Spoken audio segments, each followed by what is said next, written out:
everyone is acting like Luke Kwon committed a crime, but honestly, I think it's time we check the tape on this one, man. I think I'm ready to say that it's a bit over the top and that I think it's time to free Luke Kwon. That's all I gotta say, man. I watched episode 2. Actually, I got a lot more to say. I just finished watching episode 2 of the Internet Invitational, and I know I'm almost 3 weeks behind, but forgive me. I didn't sleep in. My alarm clock did go off. I am just late.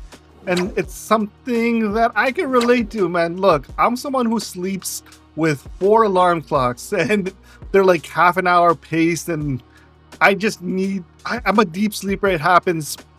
So when I have early morning tea times, you best believe that the night before I would get very little sleep because of the anxiety that builds up.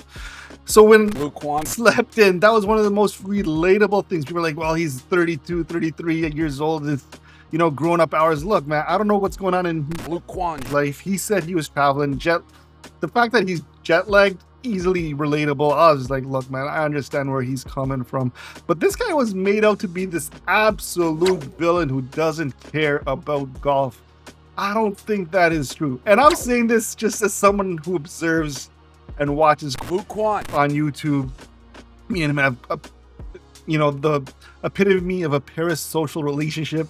But the way this was painted, like when Luke Kwon came up, I think a lot of fans were like, why wasn't he begging and pleading with Portnoy about, you know, the penalty strokes and this, that? And I think he was just kind of like so apologetic. He's like, look, man, whatever you got to do, I'm sorry. I get it. You got to punish me. And when Portnoy's like, well, 4 strokes, he's like, yeah, that's cool, man. I'm just, you know, I was ready to, you know, eat crud. If you told me I was going to be disqualified, you know, I was ready to live with that. And he was kind of like, okay, I'm happy with 4. But Portnoy kind of conned us, didn't he? Like, right when Kwon was late, they're like, well, I'm going to take 1 hole out. He can't play this hole. He'll have to join him on hole 2. He can begin to hole 2. Says who? Me, I'm rules commissioner. This is bullshit. All right, well, let's go to the rules Let's guys. go to the other guy. We got a guy who I'd like to appeal to a real rules official. What is, if you miss your tee time, what happens? Well, he's at it for the hole, but he can join on the second. Thank Second you. also, he's got to join from a tee box. Yeah, thank you. But I can. And then when he saw what was going on, I was like, yeah, no. 4 hole penalty, because that's better than a little harsh.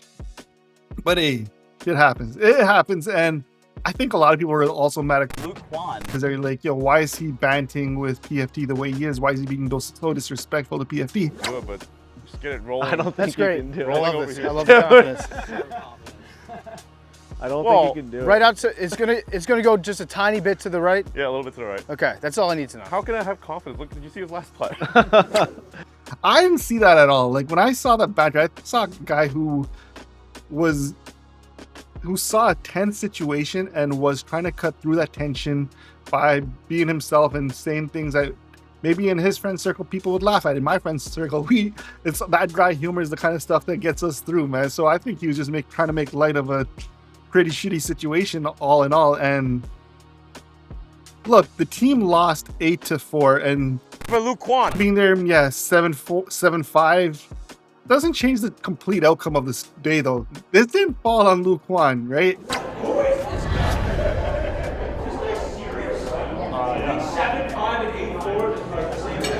A lot of people didn't perform, and that's what I always say about basketball games and sports in general. If your play falls down to one person, your team failed long before that. So putting this all on Luke Kwon. in episodes 1 and 2, man, I'm not a big fan of that. I thought it was, I get it. People like it when people are louder and have more personality and are a lot more, you know, sad or emotionally like distraught about situations. I think I relate to Luke Kwon. I'm very laid back and I'm very soft spoken. So someone's like, hey, 4-stroke penalty, I'm not gonna confront them about it. I'm not a confrontational dude myself. So I'd be like, all right, I just gotta show up now. Just gotta lock it in.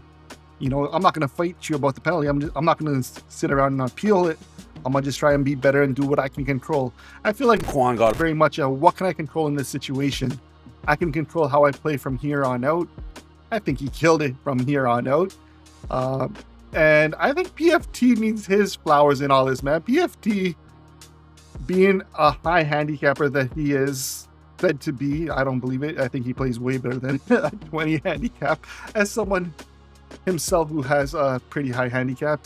I thought PFT played great. But I think Kwon got being used as a scapegoat, man, I'm not buying it at all. But episode 2, episode 1, day 1, man, I'm kind of sad my team lost. I was going with Team Pink there. You know, Daltoosh, Nadeshot. I think Nadeshot got so much screen time episode 2 that it's so well deserved. Like, this guy is self-deprecating humor, which if you watch his streams, you kind of catch all the time. But catching it on the golf course. Hey, everybody, heads up. I'm just letting you know.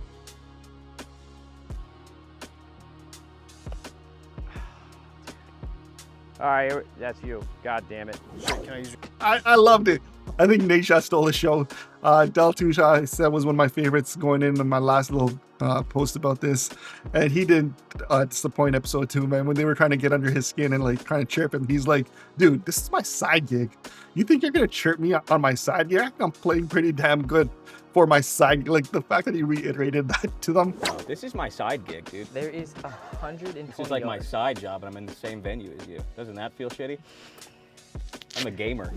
And then I was thinking, like, dude, talking shit and kind of chirp someone who spends their time chronically online with a chat constantly just at them and who's so used to like toxicity being coming their way. It's like, you can't hurt him. There's nothing you can say that he hasn't heard before. So that kind of made me crack up because I feel like that's not something a lot of golfers or a lot of civilized folk could bear to even like comprehend just how toxic the gaming and the online world can be. And you know, you got someone who's one of the best and top in that field coming at you and you're trying to go at him. And Nadeshot had this other line, man. Nadeshot's just like, when they're like kind of put the whole game on Nadeshot, they're like, look, man, this game's coming down to your round. He's like, shit, not again. You're like a deciding factor right now? Yeah. Actually, we're like the last match that matters? Yeah, I think that if we lose ours, then that's the clincher. Which is kind of cool that it's coming down to the last 2. Well, I don't like the fact that they told us that. For anyone who doesn't know about Nadeshot's pro COD career, a lot of times people are in his chat just chirping him about that. So I'm a big fan of self-deprecating humor, and I'm also a big fan of these guys for just being themselves and, you know, making me laugh. Like, thank you. Right now. I'm gonna make my dad proud of me just one time. One fucking time, you old bitch. Oh, stop turning. Stop turning, you fuck. God fucking damn it. Obviously, Santino got eliminated, so I guess no more Santino going on. But Roger Steele made it through, and I'm a big fan of his, like I said. So seeing him get through, and I look forward to seeing what happens in the following episodes. But yeah, when they were trying to get at Roger Steele gives it just as well as, you know, he takes it, man. This guy was, I saw some comments, people were calling him arrogant and, you know, shut up, man. Roger Steele's the man. The fact that he was giving his chips in and he was like letting people know that, yo, I ain't taking shit. But yeah, episode 2, great ass episode, man. I'm so in love with this format. Now you know when you like something so much, you start wondering, well, where are they going to go from here?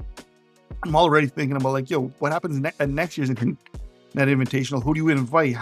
Because you got the biggest names at this one. How many of these people want to come back? You know, how many people do you have back? I don't know. How do you move on from this? Obviously, there's always ways, and when they do the ways, you're like, yeah. I just hope this format in this series just doesn't get played out. I hope it just continues to be what it is. Continues to be entertaining, continues to be fun to watch, man. Because so far, I is entertained. It's like when Russell Crowe and Gladiator, are you not entertained? Yeah, I'm highly, highly entertained so far. But I just wanted to say that, man. That's my piece. Free Luke Kwon. And if you haven't already, man, check out my golf channel. Be sure to subscribe and yeah, leave me a comment if you disagree with me. Obviously, if you disagree with me, you should tell me that I'm an idiot. That's the only way for me to really get your point. But if you agree with me too, let me know that, because I feel like everything I said makes sense. But anyways, yeah, go subscribe. Till the next one. Peace.